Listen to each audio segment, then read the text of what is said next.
this is Sarah from Sassy Sarah Reads, and I'm bringing you my collective, I think, August and September book haul. I went to the library because if you are not like a follower of my blog, I'm hosting a Goosebumps read-along for the whole month of October. And if you want to read 1 Goosebumps or 5 Goosebumps, come and join. I'll leave the link for the Goodreads group in my blog, post about it down below. So let's dive right in because I have a lot of books. So the first book on my pile is a book that, and the only book in the last 2 months that I've personally bought, and it is Heart of Darkness by Joseph Conrad. I think next week, or technically this week, we're going to start reading this book and analyzing it for my English class, and I'm okay about reading it. I don't know. He said that a lot of his kids hated reading this, so that's why he wants to read it as a class. And also, I got these really cute owl magnetic bookmarks, and they're so adorable. So, yeah. Bookish plug for Books A Million bookmarks. Go and get some magnetic owl ones. They're so cute. The next stack is all Goosebumps books. Now, some of these are like a mix of books from my personal collection because I just picked up the whole pile. The first book I have is Stay Out of the Basement by R.L. Stine. This is like the second book in the series. I actually have already read this one, and yeah, I'll have like a whole discussion for Goosebumps towards the end of the month. It was really fun to reread. Actually, I never read this one. It was just fun to read this one for the first time and like re-experience that nostalgia. I felt it. It was a lot of fun. I have a review for this already on my blog though, so I'll link that down below. And then the next book I have is, for some reason, I picked up 2 copies of this at the library, and I have another copy on my bed, Monster Blood by R.L. Stine. I picked this one up, I remember, from the library when I was little, and I read like the first chapter, and then I just read the rest of the book and was like, I read that book. I didn't read it. I just know that there's like, I remember like the cover was green and it had like monster blood dripping on the stairs, and I really like that cover. I don't like these new covers at all.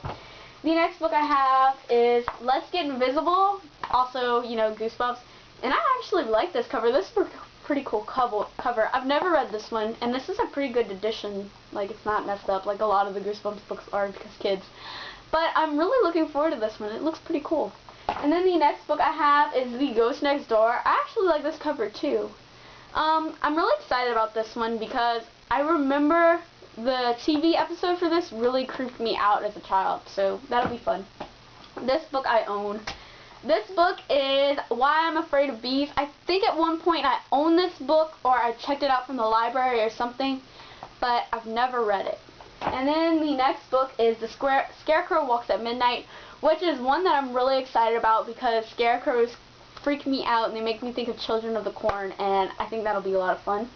The next book I have is Phantom of the Auditorium and Phantom of the Opera. So, you know, I'm excited for that one.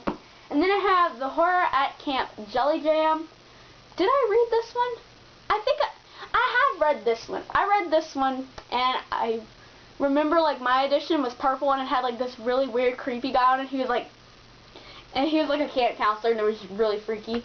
But this cover's weird. I'm excited to reread this one. Let's see how that one goes. Then I have Revenge of the Lawn Gnomes, and I'm really excited to read this one because it's like one of his creepier novels, and I feel like it'll be really fun because they're really popular in the Goosebumps movie that's coming out this year. Like, I've seen them a lot more featured than a lot of the other characters. And then I have The Headless Ghost, which is one of my favorites that I read growing up, and I'm really excited to reread this one. This is one I own. Then I have Attack of the Jack-o'-lanterns, and I'm really looking forward to this one. I don't think I read this one, but I think I owned it at some point. And then I have How I Learned to Fly.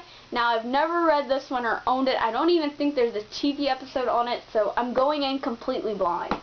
And then I have Chicken Chicken, which is one that I did own when I was younger, and I didn't read it, but I'm excited for it, and I love the cover. It's so funny.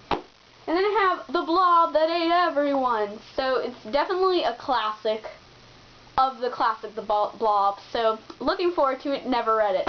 And then I'm rereading my favorite Goosebumps book, The Curse of Camp Cold Lake, and I'll probably pick some more up at the library if I finish all these at the rate that I'm going in. And then I won like a lot of books the last 2 months, and I still have a few coming in. I have, oh shoot, Instructions for the End of the World by Jamie Kane. And from what I've read, this is about a girl whose father and mother make her live in a bunker, and the bunker is in the woods, and her parents go missing, and from what I understand, they start to run out of food and water, and then she meets this guy who lives like in the woods. I think he's on a reservation or something. So it's small, and it comes out in December of 2015, and I'm excited for this one. It sounds interesting. And then I have how to say I love you out loud. I like the way that this feels. It feels like a chalkboard, and it's by Carolee Kuzo, and I saw this book a lot around the blogosphere, so I entered a giveaway for it, and I won. And it's about this girl who goes to like elite academy, and her brother, who has, I think, autism. Yeah, I think autism. He has some mental disability, but I think it's autism. Ends up going to the school, and she wants to do everything in her power to make sure nobody finds out that that's her brother. Which I think that's horrible, because autistic people and anybody with special abilities is pretty awesome. But I'm interested to see how this is dealt with. And then I have this book, which I've never heard of. I don't even remember entering for, and it's Dark Orbit by Carolyn Ives Gilman. And it sounds so cool, and it's hardcover, and it's from Tor, which is a great publishing company. And I'm so excited for it. I really can't wait to read this one. It sounds freaking badass, and I'm really excited to read a sci-fi novel. Ooh! And then I have the last book, Unspoken by C.C. Hunter, which is the third book in a spin-off trilogy of like the Shadow Falls series that I haven't read yet. I have an art copy of this, so I have a lot of books to read before I can pick this one up, but I think it's pretty cool. And I always think that it's weird how St. Martin Press is all white and then they have like the cover in the middle. But anyway, those are all the books that I've gotten since like October and September. Did I say October? I meant August. And that's my book haul. Bye. Don't forget to subscribe. Comment things down below about if you're going to join the Goosebumps read along. Let me know what books you got during the month of September. Bye.